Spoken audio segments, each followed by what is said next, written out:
Okay, so we've got comedians from all over the world today for you, and the first comedian we have on tonight is also from Austria.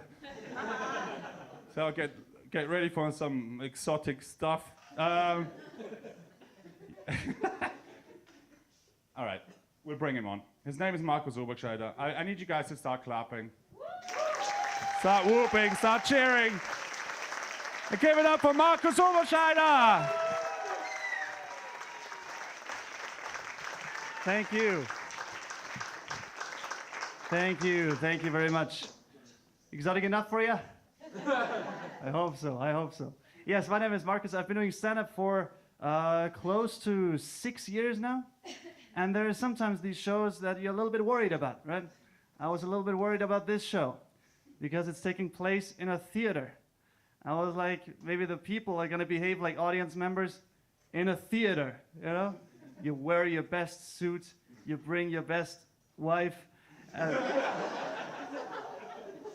you sit down and you go, tonight I will enjoy a comedic amusement performance. I will not disrupt the show, and I will applaud in the end. It's like, no, we need you to laugh. We need you to, any old people in the room? Oh, that's good. This is, no, this is, okay, just for you, this is not the Festspiele. This is real art. Real bad art. I love that, you know, and also we need you guys to laugh. We're being filmed. We're being filmed by 3 cameras at once from FS1. I don't know what that is either. Like I have no idea. FS1. It sounds made up.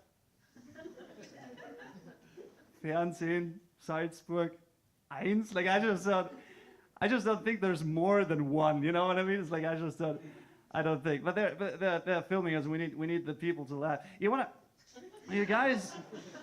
Yeah, they're gonna put that up on the big YouTube. We're gonna be famous, man. This is our breakthrough moment. You guys want to hear my favorite joke? Okay, no old people. I can see that. That's good. My favorite joke is this: a doctor works. Yeah, it is a good joke. A doctor works at a hospital, and he goes from room to room, and from patient to patient, and he tells the first patient, "Well, the results are back.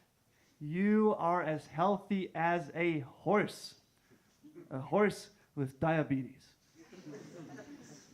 And although the diagnosis is bad, the patient laughs because the joke made his day a little bit brighter. And then the doctor goes into the next room and he tells the next patient, "Well, the results are back.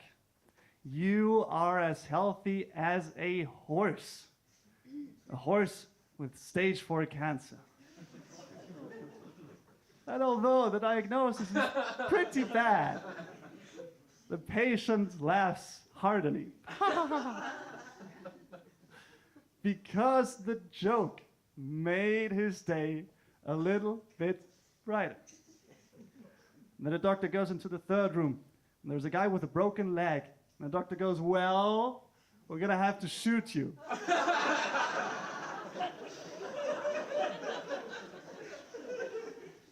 I love this joke. I study Catholic theology.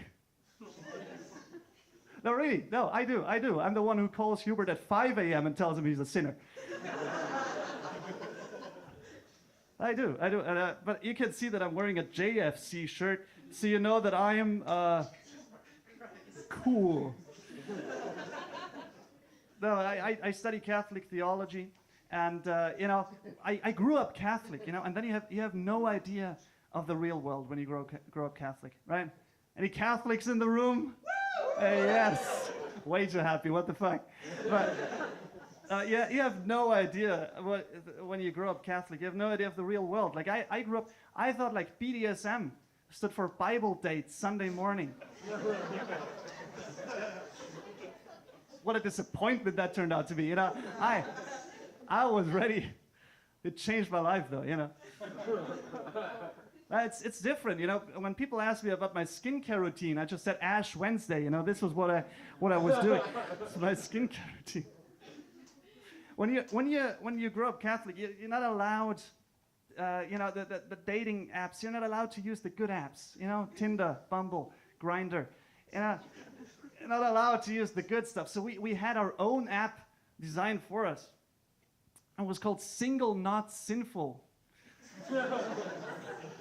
And it had Jesus on the banner going like... And the slogan was, sign up if you want to get nailed.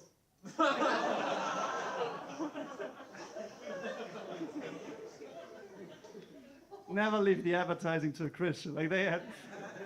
I signed up, I didn't want to get nailed. I signed up, did go on a date with a Christian girl. You know, the first question she asked is like, so what's your favorite part of the Bible? You know? Like, yeah, it's difficult. You know, is it Genesis or genocide? Like, where do I stand here, you know? They kicked me off the app, you know. Even outside of that, dating is a difficult thing, right? Some of those dates, they would leave me hanging by the bar, playing some D&D. You know the game? Yeah, D&D. Drunk and depressed, you know the game? I would take an ice cube from the bartender, roll it like a die, and go, 1, critical failure. For the 5 D&D players in the room, but yeah. After these dates, you know, I would just go home and sleep like a baby, you know, like a baby. Crying, screaming, and shitting myself. And then you start doing stand-up, right? That's what you do. You start doing stand-up to compensate.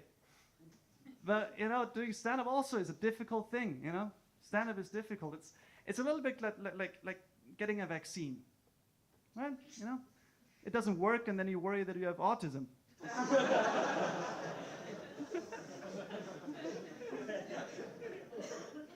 They're going to clip that and send it over to Servus TV. Heute und beim Wegscheider ganz ein kritischer Geist haben wir heute. Der Markus ist ein ganz kritischer. I just hope that that's my breakthrough, you know?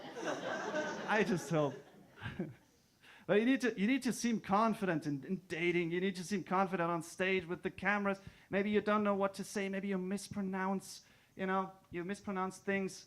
That is a weird fat mic, you know, all right. But maybe you know, instead of saying I'm from the Alpine Fools, you say the April Fools or whatever, you know, you get nervous and people can see that you're nervous, right? And I thought I have a technique, you know, how to seem confident even when you get things wrong and when you don't know, and when you want to, you know, start dating or whatever, you don't know what to say. You just want to seem confident. What you have to do is you have to do Trump. You know Trump? This is very essential for the next part of this. If you want Hubert back, just say it. So Trump, I'll show you how to do it. Like Trump, if you watch Trump, Trump doesn't stand, right? Trump leans. And this very weird type of thing, like, there's the camera. All right, I want that clipped. Now, Trump is, you know, you have to put the shoulders back. Don't slouch, right? You have to pretend to yourself that you're still standing upright, you know? And then bring in the arms.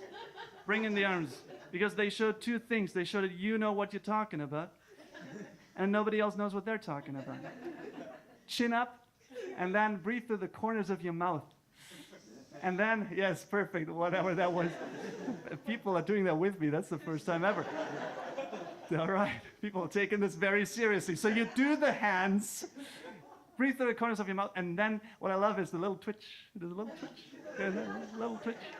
And then if you want to seem confident, what you have to do is you have to attack everything else, right? So you have to do. So look at this. Excuse me. Look at this. We're here at the failing Kleines Theater show. It's a little theater. Would you believe it? It's a small theater instead of big ballroom. Would you believe it? They don't have it here. They don't have it. We have a weird show. We have the Alpine Fools meets the Humorlabor. Would you believe? Excuse me. No, it's not a good thing. It's not a good thing. We don't like it. We don't like it. This show has been run by Biden. Would you believe it? It's been run by Biden. People are coming in completely unchecked. They're turning off the lights so you can't see who's illegal anymore. It's a disgrace. It's a disgrace. It's a disgrace. They don't like it. And we're being filmed by the fake news media. They won't show you that. They won't show you the illegals in the audience. They're not going to do it. They're not going to do it. FS1. FS1, they're filming this. You know what it stands for? FS1 stands for fake, super fake news one.